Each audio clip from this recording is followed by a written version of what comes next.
시청자 여러분 안녕하십니까. 우리 역사 동향 연구회는 2022년 9월 23일 출발했습니다. 우리 역사 동향 연구회의 창립도 기념할 겸 특별 강연을 마련했습니다. 첫 번째 특별 강연의 주제는 역사란 무엇인가? 주제를 겸해서 제목도 되겠습니다. 여러분, 역사란 무엇입니까? 이 질문은 사뭇 진지해 보입니다. 그래서인지 많은 역사학자들이 스스로 이 질문을 던지고 답을 구해왔습니다. 알 수 없는 이유로 한국에서 유달리 우대를 받고 있는 영국의 역사학자 이에치 칼을 대표하는 저작물의 제목이 바로 역사란 무엇인가 입니다. What is history가 되겠죠. 이에치 칼은 14권에 달하는 방대한 역사서 소련사를 집필했지만 우리는 단행본 반권 분량 정도밖에 안 되는 이 강의록 역사란 무엇인가로서 그를 기억합니다. 역사는 진보한다는 명제의 권위성을 지적하는 책이기도 한데 한국에서는 역사는 진보한다라고 이에치카가 단정한 것처럼 말하는 이 텍스트 읽기에 오류를 범하고 있습니다. 사실 이에치카의 역사란 무엇인가는 방금 제가 얘기했듯이 단행본 반권 분량의 강의록으로서 그렇게 세계적인 고전의 반열에 오를 만한 책은 아닌데 유달리 한국 진보 세력의 우대를 받고 있는 점이 조금은 이상합니다. 이런 데는 좀 세속적인 어떠한 그 선입견이나 가치 판단이 개입되게 마련인데요. 영화 변호인이 있었습니다. 노무현 전 대통령의 이야기를 담은 영화라고 제가 알고 있습니다. 영화를 보지는 않았습니다. 네. 바로 거기에서 이 책이 대단한 불온서적인 것처럼 얘기되는 그러한 그 장면 설정이 있었던 모양입니다. 그리고 우리가 탐탁지 않게 생각하는 그 진보 논객 유시민 씨는 이 책을 내 인생의 책이라고 과대평가해 놓았는데 저는 그 이유를 명확히 알 수가 없습니다. 우리가 알듯이 이에치 칼은 역사는 과거와 현재의 끊임없는 대화라고 규정을 했는데요. 물론 이런 명제는 역사의 총체적 개념을 포착할 수 있는 일반적 정의는 못 됩니다. 칼은 역사가 지니는 중요한 일측면만을 말한 것이죠. 역사는 과거와 현재의 끊임없는 대화라는 말은 역사란 무엇인가의 제1장을 정리하는 부분 발언이었을 따름입니다. 이 유명한 말은 그리 어려운 말도 아니고 독창적인 말도 아닙니다. 현재를 사는 우리는 역사를 배우면서 과거 세계와 만날 수 있기 때문에 역사를 공부하는 일이야말로 과거 세계와 현재의 인간이 대화를 나눌 수 있는 만남의 광장이라는 뜻이죠. 이 만남에서 현재인과 과거인은 많은 대화를 주고받을 수 있다는 것이 카의 생각이자 우리 모두의 생각이기도 합니다. 하지만 엄밀하게 말해서 현재인은 과거인에게 물을 수 있지만 과거인은 현재인에게 말을 걸 수가 없습니다. 현재인만 과거인에게 묻고 답을 구할 수 있을 뿐입니다. 과거인은 현재인에게 답을 줄 수도 있고 안 줄 수도 있으며 답을 주되 오답을 줄 수도 있습니다. 그러므로 저는 역사란 현재와 과거의 끊임없는 대화라는 이에치카의 정의를 일부 수정해서 역사란 무엇이냐? 현재인이 과거인에게 끊임없이 던지는 질문 정도로 의미를 축소해두려 합니다. 그리스의 헤로도토스 아시죠? 네. 기원전 484에서 425의 생존 연대입니다. 이 헤로도토스는 역사에서 가장 중요한 것은 조사하여 원인을 알아내는 일이라는 관점을 취했고, 중국 북송, 송나라죠. 북송의 사마광, 스마광입니다. 이 스마광은 1019년부터 1086년까지 살았습니다. 스마광은 말하기를 역사를 통감, 즉 거울과 같은 것이라고 했습니다. 전자는 역사의 행위와 목적을, 후자는 역사의 유용성을 지적한 것입니다. 여기 그 지문으로 지금 여러분들이 화면에 나타난 헤로도투스와 사마광의 그 역사에 대한 정의 내림을 보고 계신데요. 네. 자, 그런데 한번 여러분들이 찬찬히 읽어보시기 바랍니다. 여기 자막으로 언급된 이 역사가들은 사실 조금의 고민도 없이 역사는 곧 인간사라는 입장을 취했습니다. 그러나 현대로 올수록 역사의 범위는 확장되었습니다. 여러분들이 잘 아시는 제레드 다이아몬드, 이름이 다이아몬드입니다. 1937년에 태어나서 지금까지 생존하고 있는데요. 그 유명한 저서 총균쇠 들어보셨죠? 총균쇠에서 역사의 범주를 자연으로까지 확장했고, 유발 하라리, 이 사람은 더 최근의 사람입니다. 1976년생입니다. 이 유발 하라리는 사피엔스, 그 한국에서 그 유명한 책이죠. 사피엔스에서 역사의 시간을 최소 수만 년 이상 연장했습니다. 제레드 다이아몬드는 총균쇠에서 역사의 범주를 자연으로까지 확장했고, 유발 하라리는 사피엔스에서 역사의 시간을 최소 수만 년 이상 연장했다. 방금 언급된 이 두 사람, 현존하는 이 두 사람 역시 크게 모아 역사가라고 할 수가 있습니다. 말 그대로 역사학의 범주를 대폭 확장한 사람 중에서 가장 유명한 사람들입니다. 여러분들도 다 인정하듯이 현대의 학문은 급속도로 융합되어 가고 있습니다. 학문 간 소통이 쉽고 활발해졌기 때문입니다. 역사학도 예외는 아닙니다. 과거 역사학은 민족과 국가에 포괄된 역사만을 논의의 대상으로 삼았지만, 이제는 인간과 함께 공존하는 다른 생명체, 그리고 지구는 물론 우주까지 논의의 대상으로 삼는 역사가들이 출현하고 있습니다. 이처럼 역사학은 20세기 들어 대폭 확장되었습니다. 다시 처음의 논의로 돌아가 보겠습니다. 역사란 무엇인가? 역사란 과거와 과거에 대한 기술입니다. 여기서 과거란 사실로서의 역사이고, 과거에 대한 기술이란 기록으로서의 역사를 뜻합니다. 즉 역사는 사실로서의 역사, 사건으로서의 역사, 인류의 삶으로서의 역사가 있고, 이것을 보존하기 위해서 기록해놓은 기록으로서의 역사가 있는데, 사실 이 두 역사의 뜻은 대단히 다릅니다. 중요한 것은 사실로서의 역사건, 기록으로서의 역사는 끊임없이 변화한다는 점입니다. 그러니까 기록된 역사가 어떻게 변화합니까? 이런 의문을 가질 수 있는데, 기록 자체는 변화하지 않아도 그 기록을 파악하는 시대의 사람들, 관점과 입장은 수시로 바뀐다 그겁니다. 그러므로 역사는 진보하거나 퇴보하거나 정체하는 겁니다. 이 셋 중에서 어느 하나만을 역사의 속성으로 말하는 것은 단견에 불과합니다. 네.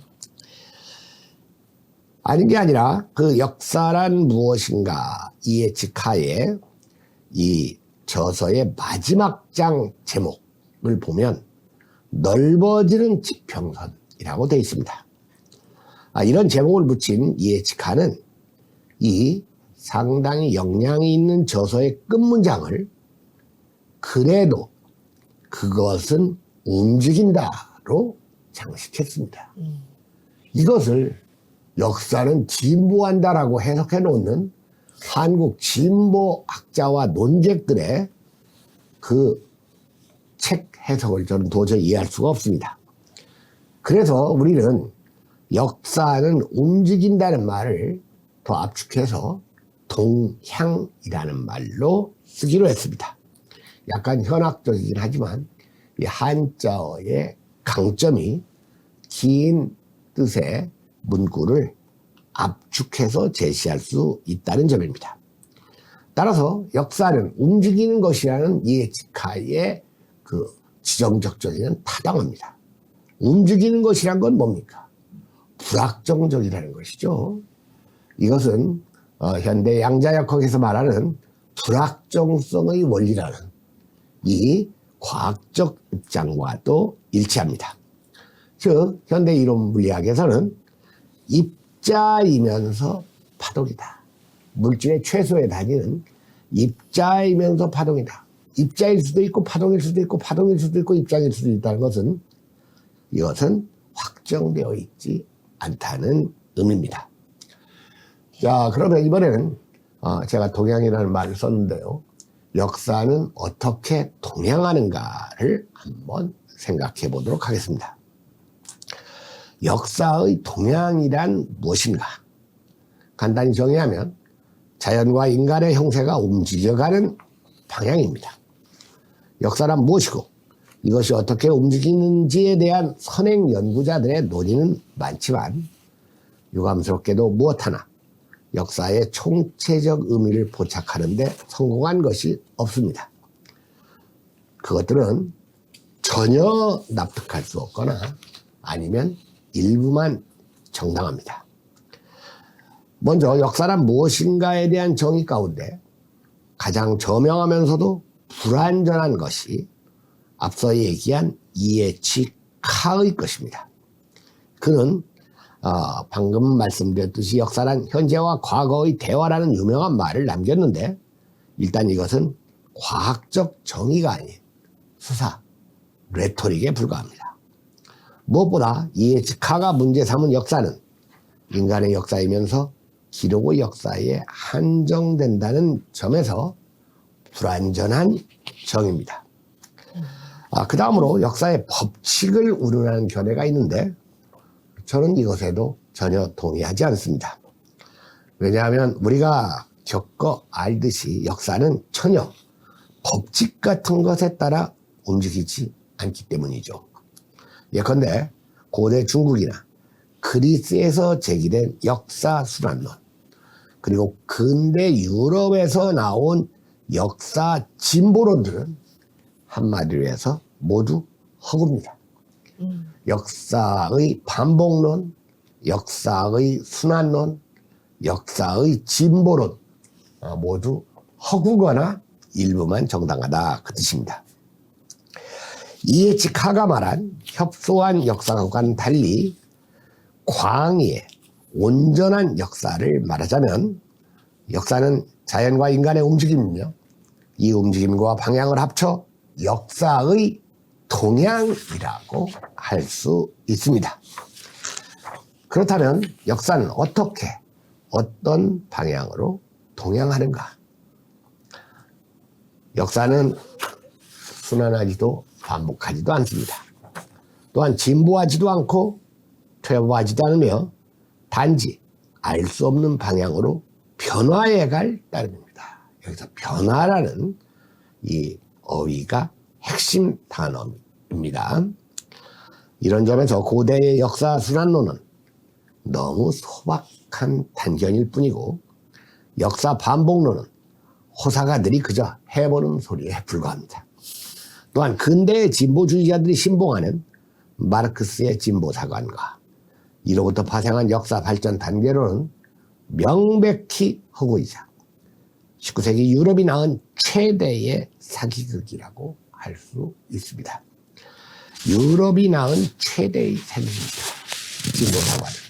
이런 말은 저도 전폭 동의하지만 도올 김용옥을 비롯한 많은 비진보학자들이 주장하는 용어이기도 합니다. 마르크스의 진보사관이란 게 뭡니까? 역사라는 것은 원시 공산사회에서 출발해서 고대 노예제를 거쳐서 봉건제 그리고 자본주의, 중국에는 프롤레타리아 독재 즉 공산주의화 된다는 이 허무맹랑하고 터무니없는 이 진보사관, 이것이 아직도 한국 사회에서 힘을 쓰고 있는 현실이 제 생각에는 조금 한심해 보입니다. 역사의 동향을 시사해주는 가장 유력한 학문은 역사학이나 인문학이 아니라 차라리 양자역학일 수가 있습니다. 즉 역사는 고정되어 있지도 않으며 어떤 법칙 따위에 근거하여 움직이지 않습니다. 그러므로 역사는 우연도 아니지만 필연도 아닙니다. 역사의 동향과 가장 근접한 용어는 우연도 아니고 필연도 아닌 개연입니다.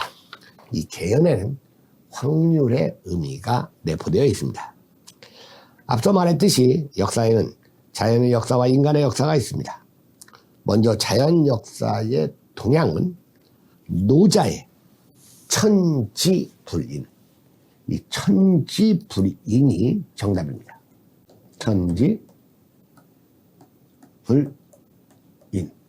그래서 천지는 세계, 우주, 자연, 인간 이런 걸 다 포괄하는 말입니다. 천지는 어질지 않다. 천지불인. 자연은 인하지도 않고 불인하지도 않다는 것은 명백한 사실입니다.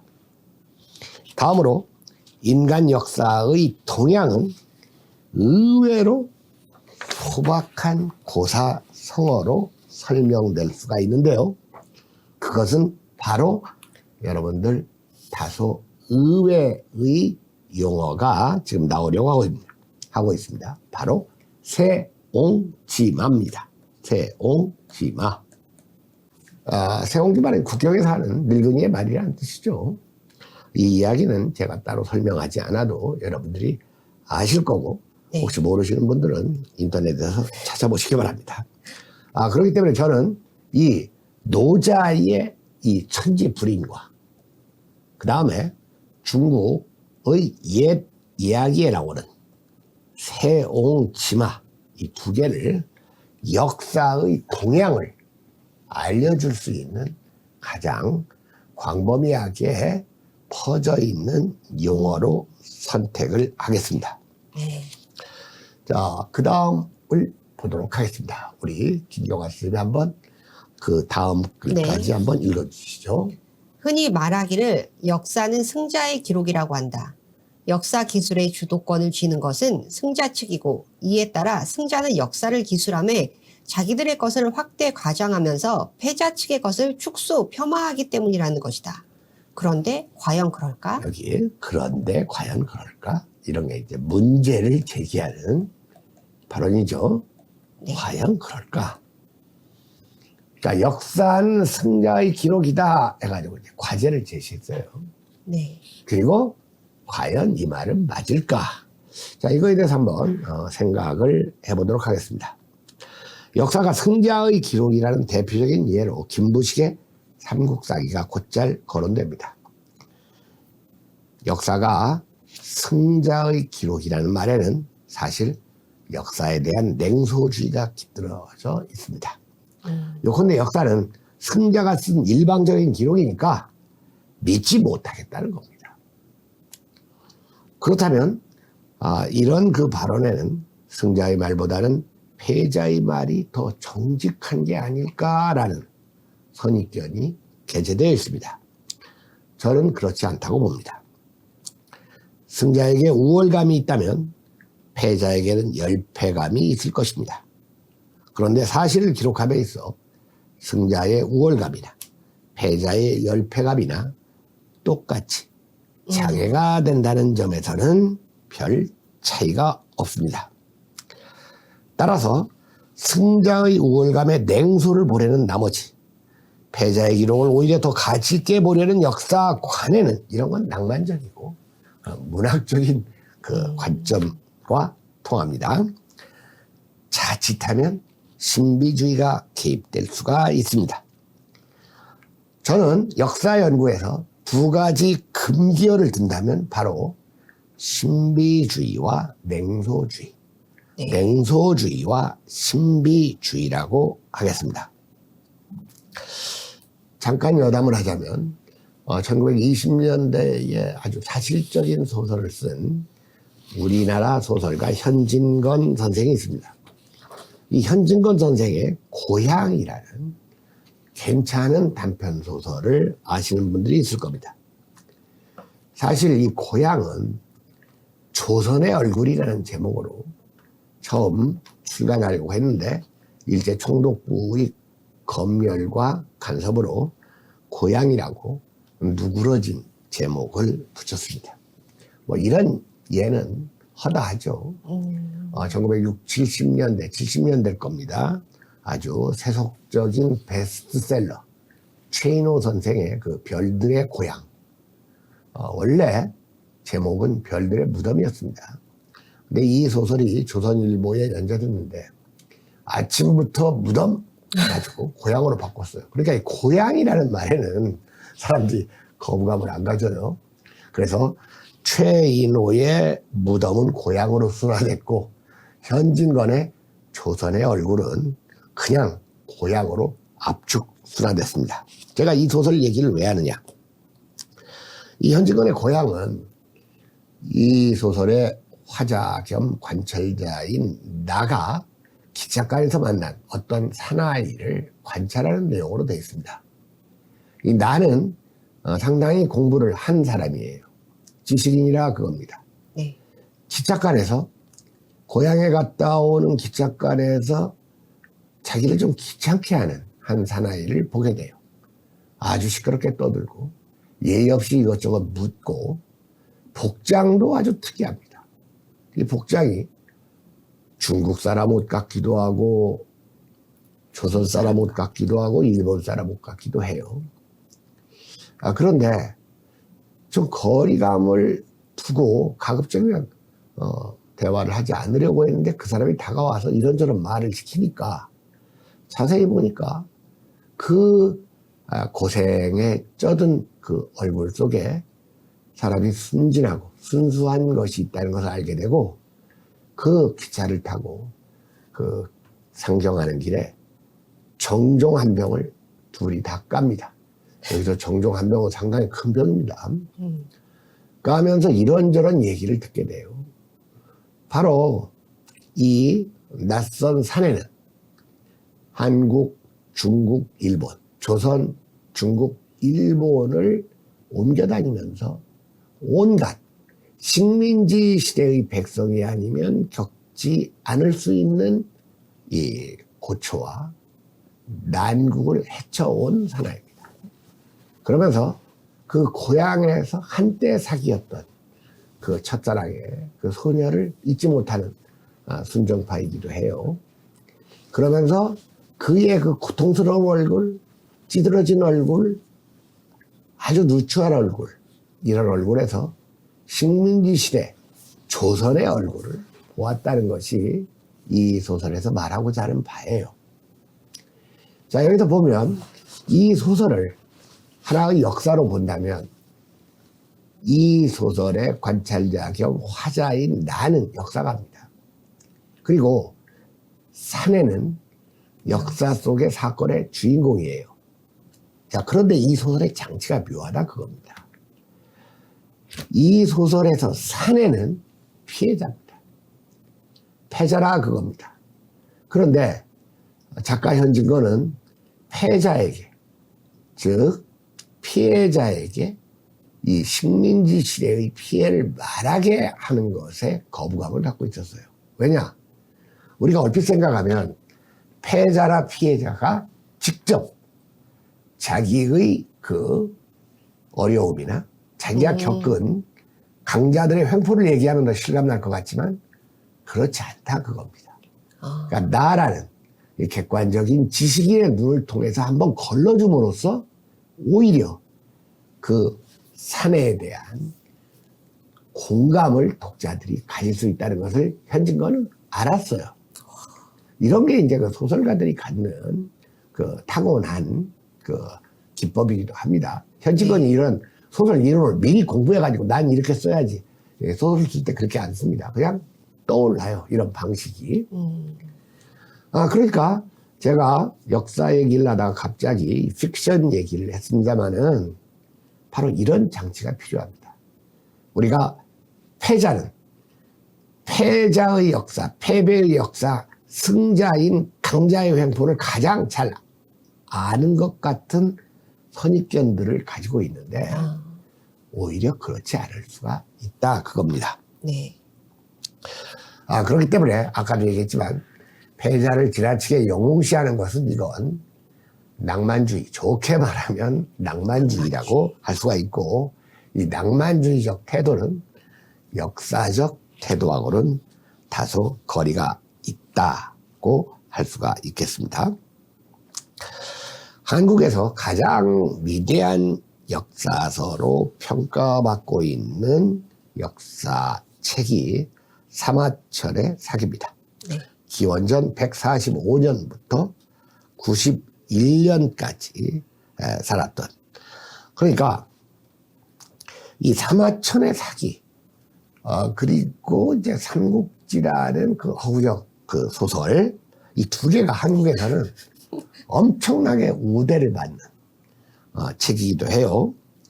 근데 이 사기를 보면 우리가 알듯이 흉노에게 패한 장군 이릉을 변호하다가 한무제의 노여움을 사서 남성을 제거당한 사마천이 쓴 역작이라는 것을 알게 해주는 구절들이 많이 나오고, 이런 것들은 이 텍스트의 배경으로 작용하고 있는 명백한 사실입니다. 여러분도 알다시피 방금 확인했듯이 사마천은 명백히 그 시대의 패배자였습니다. 하지만 사기는 한국 물론 중국에서도 위대한 역사서로 평가를 받아요. 다만 여기에서 사기가 패자의 기록이라는 이유로 정직한 역사서라는 생각은 전혀 우리는 하지 않고 사기의 위대성을 공감합니다. 반면에 말입니다. 사마광이 있습니다. 사마광의 자치통감은 승자가 쓴 역사서라고 할 수가 있어요. 왜냐? 사마광은 당대의 명재상이에요. 북송의 정치가였던 사마광은 자치통감을 쓸 때 당대 황제 영종의 간청을 받아 쓴 겁니다. 그리고 19년 만에 이 역사서가 완찬되자 영종 다음에 즉위한 황제 신종은 이 역사서의 서문을 친히 써주었고, 여기에다가 지난 일을 거울로 삼아 치도에 도움을 받을 수 있다라고 격려사까지 남겨줬는데, 이 격려사의 이 문장이 바로 자치통감입니다. 지치통젠, 자치통감이에요. 물론 자치통감은 사기 이상의 위대한 역사서입니다. 사기에 못지않은 위대한 역사서예요. 하지만 이것이 승자의 기록이라는 이유로 깎아내리는 사람도 없어요. 아까 사마천의 사기가 패자의 기록이라는 이유로 예찬하는 사람이 없듯이 이 사마광의 자치통감은 승자의 기록이라는 이유로 폄하하는 사람이 없다 그겁니다. 네. 결국 역사는 승자의 기록이건 패자의 기록이건 상관없이 좋은 역사는 좋고 나쁜 역사는 나쁜 겁니다. 아주 중요한 문장입니다. 한번 읽어주시죠. 역사는 승자의 기록이건 패자의 기록이건 상관없이 좋은 역사는 좋고 나쁜 역사는 나쁜 것이다. 그렇습니다. 여러분 이런 식으로 역사를 공부하면 좀 쉽지 않습니까? 네. 괜히 어려운 것 같다가 직접 자기에게 와닿지도 않는 그 논리를 부여해가지고 뭐 읽고 나면 무슨 말인지도 알 것 같기도 하고 모를 것 같기도 한데, 이런 식으로 역사. 자, 역사는 승자의 기록이건 패자의 기록이건 좋은 건 좋고 나쁜 건 나쁘다. 네. 역사는 승자의 기록이라는 말에는 맹점이 있습니다. 승자라고 해서 역사에 공헌하고 패자라고 해서 역사를 후퇴시키는 것도 또 아니에요. 네. 역사에는 승자는 물론 패자도 똑같이 공헌을 합니다. 그리하여 역사가는 승자건 패자건 가리지 않고 무언가를 성취한 사람들을 문제로 삼는 겁니다. 네. 다음에는 그 역사에서 우연의 문제를 한번 생각해 보도록 하겠습니다. 제목이 지금 뭡니까? 김영환 선생님. 클레오파트라의 코, 알렉산더의 원숭이. 이 클레오파트라의 코하고 알렉산더의 원숭이는 그 역사에서, 특히 서구 역사에서 우연의 문제를 논의할 때 대표적으로 거론되는 제재입니다. 네. 사실 역사에서 이 필연과 우연의 문제는 오랫동안 연구되고 시끄럽게 논의되어 온 문제입니다. 요즘의 역사가들은 역사란 필연도 아니고 우연도 아니라는 데 대부분 동의를 합니다. 여기에서 가장 딱한 사람들이 마르크스주의자들입니다. 그들 중에 상당수는 여전히 역사의 필연을 믿어 의심치 않으면서 프롤레타리아의 지상 낙원을 이야기합니다. 이런 이야기를 많이 듣다 보면 기독교에서 얘기하는 예수 재림 후에 영원한 그 천국의 실현이라는 말하고 뭐가 그렇게 많이 다른가 하는 느낌도 좀 들어요. 저는 이런 사람들을 대할 때마다 예전에는 짜증이 돋았는데 요즘은 아예 외면해버립니다. 이건 뭐 지하철역 같은 데에서 마주치는 예수 천국, 불신 지옥을 방불케 하기 때문입니다. 역사에서의 필연이나 역사의 목적지를 믿어 의심하지 않는 사람들은 역사에서 우연의 문제를 당연히 소홀히 취급하겠죠. 네. 그들은 우연도 나중에 알고 보면 필연에 포함되는 것이라고 주장을 해요. 이런 궤변이 또 어디 있어요. 우연으로 벌어진 사건인데 나중에 알고 보면 이게 다 필연이었더라 해가지고 어느 진보정당 소속의 퇴직 철학 교수는 이것을 가리켜 회고적 사유라고 한다. 이게 무슨 말이에요, 대간절. 회고적 사유. 이는 한국 진보정당들이 왜 19세기에 유럽인처럼 사고하는지를 힌트해 줍니다. 오늘의 그 진보정당의 지식인들이 유럽 사람처럼만 사고해도 문제가 없어요. 19세기 유럽 사람처럼. 200년 전 유럽 사람처럼 사고한다. 그겁니다. 이에 직하는 역사에서 우연의 문제를 우리에게 매우 재미나게 들려주는데요. 아주 재미난 이야기가 하나 있습니다. 그의 유명한 로빈슨의 죽음 이야기를 제가 압축해서 지문으로 좀 제시해봤습니다. 네. 존스가 어느 파티에서 평소의 주량이 넘는 술을 마신 다음 제동장치에 결함이 있는 차를 몰고 귀가하다가 전방이 트이지 않은 사각지대에서 모퉁이에 있는 구멍가게로 담배를 사러 도로를 횡단하던 로빈슨을 치어 죽였다. 여기서 가해자는 존스고 피해자는 이제 로빈슨인데 이 일화의 제목이 로빈슨의 죽음입니다. 그런데 방금 봤듯이 존스가 음주운전을 했는데 네. 길도 안 좋고 또 때마침 담배 사려고 무단횡단을 하던 사람이 있어가지고 그만 치어 죽이고 말았다는 흔히 있을 수 있는 이야기예요. 네. 자, 여러분들 이 교통사고에서 로빈슨의 죽음은 누구 탓입니까? 어떤 이유 때문에 로빈슨이 죽었어요? 첫째, 존스의 음주운전 탓이다. 1번입니다. 아니면 자동차의 브레이크, 제동장치 결함 탓이다. 2번이라고 할 수 있겠죠. 네. 아니면 운전자의 시야를 막는 사각지대의 불량 도로 탓이다. 3번째입니다. 만약에 첫 번째 존스의 음주운전 탓일 경우 음주운전자 존스에게 형사상 책임을 묻거나 두 번째 운전자의 시야를 막는 사각지대에 불량 도로 타실 경우에 두 번째가 브레이크입니다. 브레이크죠.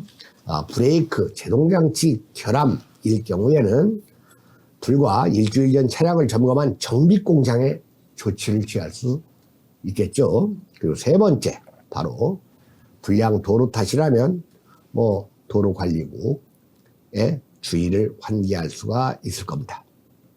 자, 그런데 이것 말고도 우리는 사고의 다른 원인을 말할 수가 있습니다. 만약 로빈슨이 그 시간에 담배를 사러 집 밖으로 나오지 않았더라면 죽지 않았을 거 아닙니까? 네. 이 경우 죽음의 원인은 흡연이므로 흡연을 문제 삼을 수도 있습니다. 네 번째. 네. 실제로 제 친구 중에 아주 침착하고 선량했던, 저하고 대학 다닐 때 그 교지를 함께 편집했던 그런 친구가 있었는데 대학을 마치고 외환은행에 취업을 했습니다. 그런데 이 친구가 어느 날 담배를 끊었다고 해요. 그래서 일주일 있다가 이 친구가 사망했습니다. 알고 보니까 그 동네 버스 정류장에서 출근 버스를 기다리고 있다가 이 버스가 덮친 모양입니다. 이럴 경우에 제가 좀 짓궂은 상상 같지만 최기원이라는 친구입니다. 이름이 갑자기 떠오르네요. 참 좋았던 친구인데 그 친구가 일주일 전 담배를 혹시 안 끊었더라면 그 자리에 가 있었을까 하는 생각이 또 드는 거예요. 이럴 경우에는 급연이 바로 사망의 원인일 수도 있는 거예요. 사실 이 중에서 가장 큰 원인을 고르면 이제 아무래도 그 음주운전을 골라야 하겠지만, 네. 자, 그런데 다시 한번 정리합니다. 존스의 음주운전, 자동차의 제동장치 결함, 불량 도로, 네. 그 다음에 네 번째 것, 아까 뭐였죠? 로빈슨의 무단횡단. 로빈슨의 흡연. 자, 여기서 우리가 이런 것들을 구별할 수가 있어야 돼요. 이 제시된 4개의 그 사고 원인들 중에서 1과 2와 3은 필연적 원인입니다. 4는 우연적 원인이에요. 네. 우리는 역사를 읽을 때 이걸 구분해야만 합니다. 앞에 1, 2, 3을 필연적 원인이라고 한 이유는 이건 다른 시간, 다른 지역에도 적용될 수가 있어요. 네. 그러니까 일반화가 가능하다 그겁니다. 반면에 4, 즉 흡연은 일반화할 수가 없는 특수한 경우죠. 제가 방금 일화를 얘기했던 금연도 마찬가지입니다. 그건 더 일반화하기가 어렵죠. 네. 우리는 1과 2와 3과 같은 필연적 원인에서는 역사적 교훈을 얻을 수 있지만 4에서까지 역사적 교훈을 얻으려 할 필요는 없고, 이럴 경우에 논리적으로 우연의 오류가 개시되는 겁니다. 네. 자, 그런데 보십시오. 그렇다고 해서 4를 아예 무시하거나 또는 마르크스주의자들이 말하는 것처럼 회고적 사유라는 말장난의 방식으로 필연에 우겨 넣으려고 해서는 안 된다 그겁니다. 사실 말입니다. 3개의 필연적 원인이 있고 1개의 우연적 원인이 있지만 이 1개의 우연적 원인이 3개의 필연적 원인보다 훨씬 더 중요할 수도 있어요. 경우에 따라서는. 그렇지 않습니까? 다시 말해서 역사에서 우연이 차지하는 비중이나 횟수가 의외로 많다는 점입니다. 우리는 흔히 클레오파트라의 코를 이야기합니다. 그리고 알렉산더의 원숭이도 있어요. 자, 그런데 만약 클레오파트라의 코가 조금 낮거나 높았더라면, 또는 알렉산더가 33세의 젊은 나이에 원숭이에게 물려 죽지 않았더라면 어떻게 됐습니까? 나일강과 지중해의 역사는 엄청나게 달리 전개되었을 것 같죠. 네. 자, 이건 이제 파스칼이 말한 거예요. 이 클레오파트라의 코는 이 클레오파트라하고 안토니우스가 연합군을 결성해가지고 옥타비아누스 군대와 싸우다가 패배를 했죠. 네. 근데 이 둘이 연합군을 결성하게 된 결정적인 이유가 이 안토니우스가 클레오파트라에 반했기 때문인데, 여기서 이제 클레오파트라의 외모가 실제보다 형편없었더라면, 코가 더 낮았더라면 이런 연합군 결성은 안 되지 않지 않았겠는가라는 이 파스칼의 그 주장인데 설득력이 있어요. 그리고 우리가 알다시피 세계적인 그 정복 황제 알렉산더는 불과 33세의 나이에 원숭이에 물려 죽었습니다. 얼마나 이게 우연적인 일입니까? 그렇죠? 네. 얼마나 우연적인 일인가를 한번 생각해보고 이 논의는 조금 있다가 더 추가해서 보강을 하겠습니다. 자, 그러면 이 역사서에서는 왜 역사가가 중요한가를 한번 논의하는 쪽으로 논의를 일단 옮기고 역사에서의 우연을 말하고 이 강좌를 일단락하겠습니다. 자, 여러분들 삼국사기는 가장 유명하면서도 한국에서 긍정과 부정의 평가가 심하게 엇갈리는 역사서입니다. 자, 그런데 만약 삼국사기가 받고 있는 호평들이 그럴만하기 때문이라고 한다면 그것은 어디에 연유하는 것일까? 그것은 역사가 김부식 때문입니다. 김부식은 당대 제1의 권력자였고 신라 왕족의 후손이었으며 심한 남성 우월자였습니다. 요즘 패미들이 김부식을 좀 공부하면 아주 진절머리와 학을 띠게 되는 수준의 남성 우월주의예요. 그리고 이런 면모가 삼국사기 도처에서 확인돼요. 신라를 그토록 우대하고 중시했던 김부식은 신라의 여왕들에게만은 완전히 나라가 망조가 될 징조라는 식의 이 폄하를 했습니다. 자, 그런데 김부식은 그가 지닌 출중한 능력, 김부식은 아주 훌륭한 능력을 갖고 있어요. 실력도 좋고 이런 것들과는 무관하게 역사가로서 품성에 문제가 있었던 건 아닐까. 요즘 입장에서 보면 네. 이런 생각이 들죠. 신라를 그렇게 우대하면서도 신라의 여왕은 비하했으면 여왕을 그렇게 비하할 정도면 다른 여자들은 얼마나 더 비하를 했겠냐 그겁니다. 사실 이런 건 품성의 문제예요.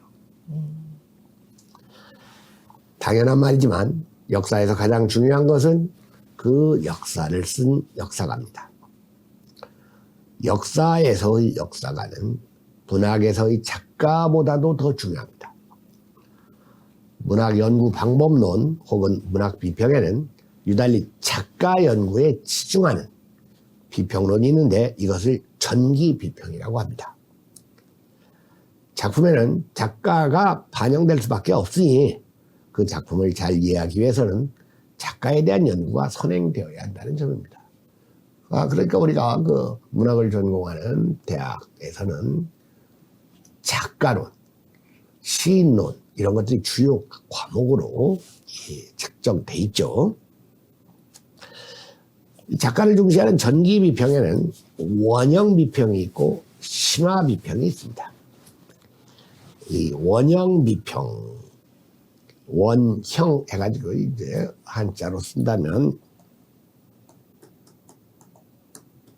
원형 비평입니다. 원형 비평.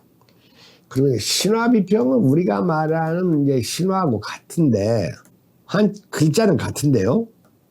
뜻은 좀 다릅니다. 이게 그리스 로마 신화 할 때 신화가 아니라 어떤 그 집단적 무의식의 의미를 갖고 있는 신화라고 그냥 거칠게 이해를 하시면 되겠습니다. 네. 이 원형 비평에서는 작가 개인의 본능 본능적 욕망을 중시합니다. 그러니까 그 문학, 시나 소설에 나타나는 그 뭐 주인공들의 사건이나 행동, 언행, 여기에 작가의 어떠한 그 본능적 욕망이 이 투사되어 있는가를 치중하는 연구 방법이에요. 광장이라는 유명한 소설을 남긴 그 소설가 최인훈, 이 최인훈의 소설들을 보면 비슷한 이야기가 여러 다른 작품들에 나타나요. 그것은 뭐 공습, 이 폭격이 있을 때 이 방공으로 급히 몸을 피한 소년이 한 소녀의 그 팔꿈치와 살갗이 스치는 그 죽음의 공포 앞에서 느끼는 어떠한 그 이성 또는 그 본능적 이러한 욕망, 이런 이야기가 여러 소설에 나와요. 그 다음에 여러분들 김유정의 소설들을 보면 재미납니다. 김유정 소설의 주인공들은 하나같이 결혼은 물론 연애에도 성공한 적이 없는 주인공들이에요. 그리고 김유정 소설에 나오는 남녀의 이야기는 하나같이 비정상적입니다. 말 그대로 이 노름빛의 자기 아내를 노름빛을 갚기 위해서 미천을 구하기 위해서 자기 아내를 이제 윤락을 시키는 추도라는 남자가 나오는 김유정의 소낙비라는 소설이 있습니다. 황순원의 소나기가 있고 김유정의 이제 소낙비가 있는데요. 그 다음에 김유정의 소설 중에는 산골이라는 소설이 있고 산골 나그네라는 소설이 있어요.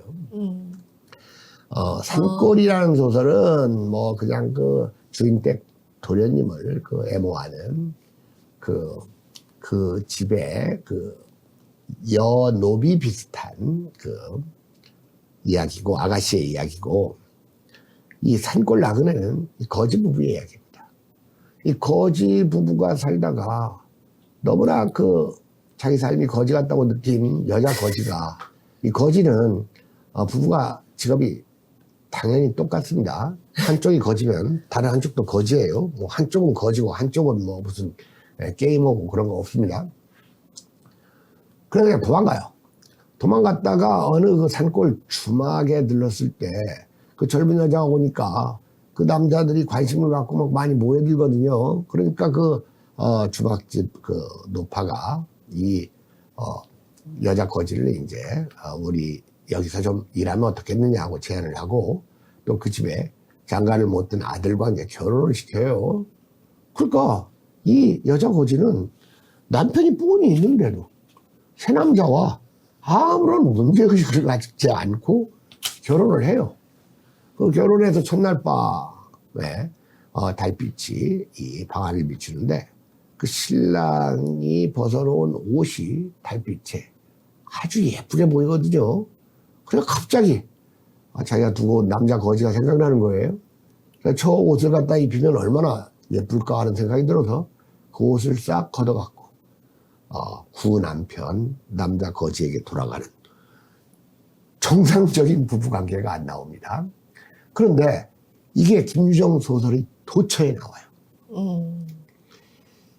이런 것도 관련이 되는지는 모르겠는데 김승옥이라는 아주 예리한 단편 작가가 있는데, 김승옥 소설에는 이런 것도 본능과 관련되는지는 모르겠는데, 하숙집에 갔다가 하숙집이 마음에 안 들면 담배를 많이 피워가지고 막 그 방에서 막 담배 냄새가 아주 쩌들게 만들어가지고 하숙집 주인으로 하려고 방을 좀 비워달라라는 말을 듣게 만드는 얘기가 또 여러 소설에 나와요. 분명히 이런 것들은 그 작가의 어떠한 내재된 욕망, 이런 것과 관련이 된다고 보고 이것을 중시하는 문학연구 방법론을 원형 비평이라고 해요. 이에 비해서 실화 비평에서는 작가가 포함된 시대와 사회의 집단 욕망을 중시합니다. 예컨대 우리가 서정주의 시 문둥이를 이해하기 위해서는 해와 하늘빛이, 문둥이는 서러워. 보리밭에 달뜨면 애기 하나 잡아먹고 꽃처럼 붉은 울음을 밤새 울었다. 이 짤막한 시죠. 이 시를 이해하기 위해서는 서정주 개인의 내적 욕망을 알아야만 하고, 반면에 이육사의 시 청포도, 내 고향 7월은 청포도가 익어가는 시절, 이 마을 전설이 주저리 열리고 이렇게 나가는 시 청포도를 잘 이해하기 위해서는 그가 살았던 식민지 시대의 조선인의 집단 욕망을 알아야 됩니다. 이걸 알지 못하면 이 문둥이나 청포도와 같이 탁월한 시들의 핵심적 본질을 이해할 수가 없게 됩니다. 네. 잠깐 문학 얘기를 했습니다. 문학이 이러한데 역사가의 개인적 욕망이나 당대의 집단적 욕망이 반영되는 것은 좀 불가피한 일입니다. 또한 사실이 중시되는 역사에서는 정직성으로 대표되는 역사가의 품성이나, 그러니까 우리가 어떤 인간의 품성을 얘기할 때 가장 중요한 건 뭐냐? 정직성입니다. 네. 그리고 역사의식이 더욱 중요합니다. 역사의식은 후발적인 거예요. 정직해야지 바른 역사의식을 갖는 거죠. 그러니까 역사에서 가장 중요한 것은 역사가인데, 그 역사가를 좌우할 수 있는 두 가지 요인이 있다면, 하나는 역사가의 품성, 하나는 역사의식인데, 역사가의 품성을 대표하는 것은 정직성이고, 역사의식을 만들어주는 것은 시대의식, 즉 시대의식으로 달리 표현할 수 있는 역사의식을 만들어주는 건 이건 지적 능력입니다. 어쩔 수 없어요. 자, 그러면 아까 얘기했던 대로 역사에서 우연의 문제를 마지막 정리하는 발언으로 삼겠습니다. 여러분들, 우리 인간이나 또는 우리 인류 사회의 우연적 요소 가운데 가장 대표되는 게 뭘까를 한번 생각해 보십시오. 뭘까요? 역사에서도 그렇고 우리 인간이 살면서도 그렇고 가장 큰 우연 두 가지는 사랑과 죽음입니다. 사랑과 죽음. 그렇지 않습니까? 그런데 여러분들, 클레오파트라의 코는 사랑과 관련되고 알렉산더의 원숭이는 바로 죽음과 관련됩니다. 이 사랑과 죽음이라는 엄청난 우연적 요인을 제거하는 역사 연구는 일부만 정당하거나 아니면 전혀 사실과 맞지 않게 된다는 말씀을 드리면서 역사란 무엇인가의 논의를 일단락하겠습니다. 다음에는 우리가 이 역사가를 같이 얘기하면서 아시아 최대의 역사서로 평가받고 있는 사기 자치통감 조선왕조 실록을 더 구체적으로 말하는 시간을 갖도록 하겠습니다. 수고하셨습니다. 수고하셨습니다.